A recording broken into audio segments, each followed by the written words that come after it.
जय हिंद दोस्तों, मैं हूं अनूप और आप सब लोग देख रहे हैं ग्लोबल कॉन्फ्लिक्ट। दोस्तों, आप सब लोगों को पता ही होगा कि इंडिया सबसे ज्यादा हथियारों का खरीदारी रशिया से करता है। इवन इंडिया और रशिया के बीच में इस साल भी कई बिलियन डॉलर के हथियारों का डील भी हुआ है और बहुत सारे ऐसे प्रोजेक्ट चल रहा है जो दोनों देश ज्वाइंटली एक दूसरे के साथ में बनाने के लिए बातचीत भी कर रहा है। ऐसे ही दो प्रोजेक्टों में शामिल है India Russia joint venture assault rifle और लाइट यूटिलिटी हेलीकॉप्टर का प्रोजेक्ट। पर दोस्तों, अब ये दोनों प्रोजेक्टों के ऊपर ही खतरा मंडरा रहा है और संभावित आने वाले समय में अगर बड़ा क्लियरिटी ना आए तो प्रोजेक्ट बड़े मुश्किल में भी आ सकता है। और दोस्तों, आज के इस वीडियो के सबसे पहले हिस्से में मैं आप लोगों को कुछ ऐसे कारणों के बारे में बताऊंगा जो इन प्रोजेक्टों के लिए खतरा बना हुआ है, जबकि वीडियो के दूसरे हिस्से में पाकिस्तान की तरफ से भारत के ऊपर लगाया गया एक खोखला और झूठे इल्जाम का खुलासा भी करूंगा। तो डिटेल में जानने के लिए वीडियो के आखिर तक बने रहिए और चैनल को सब्सक्राइब और वीडियो को लाइक जरूर कीजिए। दोस्तों, हाल ही में द वायर की तरफ से एक रिपोर्ट का खुलासा करते हुए इंडिया और रशिया के बीच में ज्वाइंट वेंचर में जो असॉल्ट राइफल निर्माण का और हेलीकॉप्टर निर्माण का प्रोजेक्टों को रखा गया था, उन प्रोजेक्टों के कॉस्ट ओवररन और कुछ अन्य मुश्किलों के बारे में खुलासा किया गया। आपकी जानकारी के लिए बता दूं कि आत्मनिर्भर भारत के संकल्प को आगे बढ़ाने के लिए भारत और रशिया में कई सारे ज्वाइंट वेंचर प्रोजेक्टों को स्थापित किया गया है, जिसके तहत रशिया के मदद से भारत में कुछ हथियारों को भारत की जरूरतों को पूरा करने के लिए लार्ज स्केल में मैन्युफैक्चर किया जाना है। इन्हीं प्रोजेक्टों को आगे बढ़ाने के लिए इंडिया और रशिया के बीच में ज्वाइंट वेंचर में दो कंपनियों का भी स्थापना किया गया है, जिनमें से 7.5 लाख क्लश्नकोव AK-203 असॉल्ट राइफलों को निर्माण करने के लिए इंडो रशिया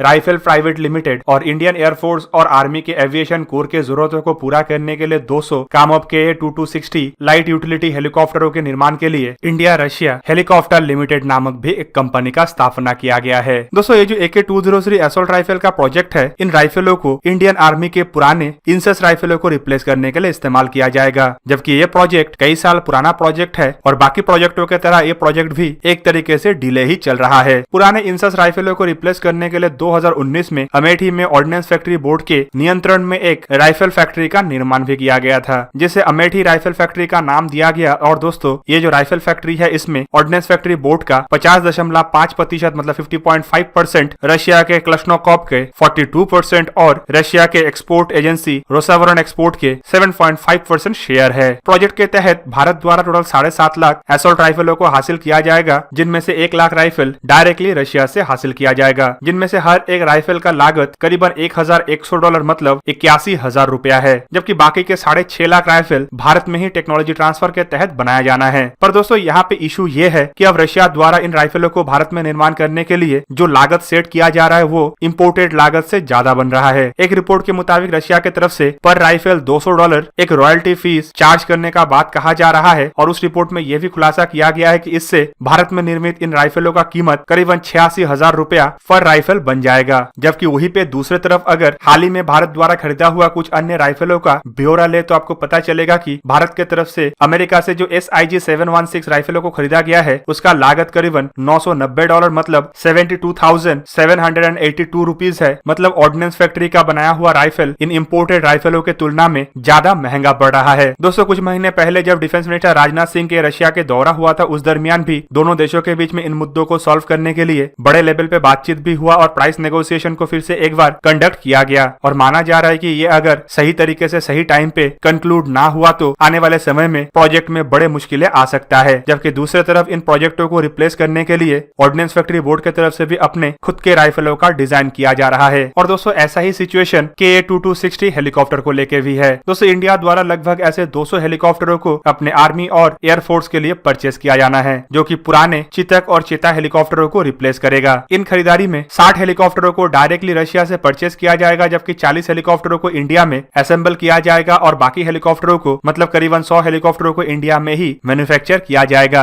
और रिपोर्ट के मुताबिक जो 60 हेलीकॉप्टरों को डायरेक्टली रशिया से इंपोर्ट किया जा रहा है, उससे भारत में टेक्नोलॉजी ट्रांसफर के तहत जो हेलीकॉप्टरों का निर्माण होना है, उसका कीमत करीबन दुगना है। रशिया की तरफ से भारत के साथ टेक्नोलॉजी ट्रांसफर के लिए समझौते तो किया गया है और इस समझौते के तहत एक नया हेलीकॉप्टर मैन्युफैक्चरिंग यूनिट का भी निर्माण किया गया है, जिसमें हिंदुस्तान एरोनॉटिक्स लिमिटेड का शेयर करीबन 50.5% है, जबकि रशिया के स्टेट ओन रोस्टैक कॉर्पोरेशन के शेयर करीबन 49.5% है। और रिपोर्टों में खुलासा किया गया है कि इंडिया जो हेलीकॉप्टरों को परचेस कर रहा है, मतलब डायरेक्टली जो 40 हेलीकॉप्टर इंडिया को मिल रहा है, उनमें से हर एक हेलीकॉप्टर का कीमत करीबन $6 मिलियन है, जबकि जो हेलीकॉप्टर इंडिया में टेक्नोलॉजी ट्रांसफर के तहत बनेगा उसका लागत $11 मिलियन के आसपास पड़ जाएगा। और दोस्तों, इसमें भी रॉयल्टी फैक्टर सबसे महत्वपूर्ण हिस्सा है और रशिया टेक्नोलॉजी ट्रांसफर के लिए काफी महंगा चार्ज कर रहा है। पर दोस्तों दूसरी तरफ भारत अपने खुद का लाइट यूटिलिटी हेलीकॉप्टर का भी डेवलपमेंट कर लिया है और जल्द ही अगर रशिया के द्वारा भारत के साथ सारे प्रॉब्लमों को शॉर्ट आउट करना पॉसिबल नहीं होता है तो संभावित यह प्रोजेक्ट भी खटाई में पड़ सकता है और इस प्रोजेक्ट को भी भारत के खुद के हेलीकॉप्टर द्वारा रिप्लेस किया जा सकता है। दोस्तों अब चलिए जानते हैं पाकिस्तान का नया प्रोपेगेंडा के बारे में और कैसे पाकिस्तान का यह प्रोपेगेंडा हुआ फेल। हाल ही में आप सब लोगों को पता ही होगा कि पाकिस्तानी आर्मी की तरफ से प्रोपेगेंडा करते हुए बताया जा रहा है कि यूनाइटेड नेशन के गाड़ी के ऊपर इंडियन आर्मी द्वारा फायरिंग किया गया, जबकि ये